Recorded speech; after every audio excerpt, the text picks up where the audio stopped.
Ona görə aqil insan düşünməlidir, daşınmalıdır ki, Allah Teala göyləri, yeri, içində olanları, arasında olanları bir hikmət olaraq yaradı. Aqil insan bunları düşünür, ibrət alır və daha da onun imanı artır. Çünki Allah Teala yaratdıqlarını əbəs yerə yaratmayıb.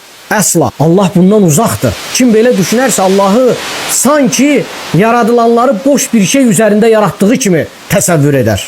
Əsla. Allah bu şeylərdən uzaqdır. İnsan, aqil insan təfəkkür etsin, düşünsün və bilsin ki, bu yaradılanların hamısının bir mahiyyəti var, bir özəlliyi var. Bütün yaradılanların hamısında Allahın bir nişanəsi, bir dəlili var ki, insan onu düşünsün, təfəkkür etsin, Allahın əzəməti barəsində düşünsün.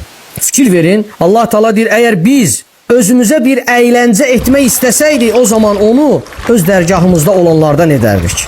Əgər bunu etsəydik, edərdik. Ayənin sonunda daha çox vurğuluyur. İn kunnə fa'ilin. Əgər biz bunu etsəydik, edərdik. Allah əsla yaradılanları oyuncaq, əyləncə üçün etməyib. İnsanlar ibrət alsın.